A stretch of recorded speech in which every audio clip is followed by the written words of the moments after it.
நரேந்திர மோடி அரசுக்கு முன்னாடி இந்த வார்த்தை நீங்க எடுத்து காட்டுங்க. ஏதாவது ஒரு பட்ஜெட்ல காட்டுங்க. 11 வருஷத்துக்கு முன்னாடி நரேந்திர மோடி அரசுக்கு முன்னாடி ஸ்கில் டெவலப்மெண்ட் பத்தி எனக்கு ஒரு வார்த்தை காட்டு. கொஞ்சம் தேடி பிடிச்சு காட்டுங்க. நான் பேட்டி முடிச்சப்பறம் எடுத்து காட்டுங்க.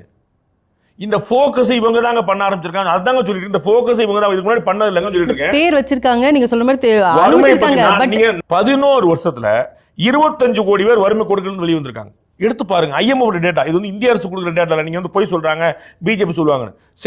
சென்ட்ரல் பேங்க்ஸ் என்ன சொல்றாங்கன்னு பாருங்க. வேர்ல்ட் பேங்க் என்ன சொல்லுங்க பாருங்க. IMF என்ன சொல்லுங்க பாருங்க. 25 கோடி பேர் வறுமை கோட்டில இருந்து வெளியே எப்படி வருவாங்க? அப்ப வேலை இல்லாத திண்டாட்டம் இல்லையா?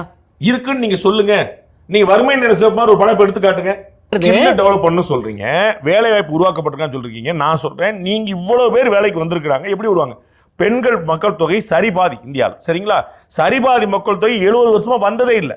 லாஸ்ட் 10 இயர்ஸா எவ்வளவு வெளியே வந்திருக்காங்க, இவ்வளவு பேர் வேலைக்கு வந்திருக்காங்க. ஆண்கள் பூரா வேலை இல்லாம போயிடல. அப்ப ஆண்கள் இருக்கிற ஆண்களுக்கு வேலை வந்துட்டு இருக்கு, இவ்வளவு புது பெண்கள் இது வேலை வாய்ப்பு இல்லாம என்ன? நீங்க ஆண்டு நீங்க எடுத்து கொஞ்சமா டேட்டா எடுத்து பாருங்க. நான் உட்காந்து உங்களுக்கு டேட்டா தரேன்.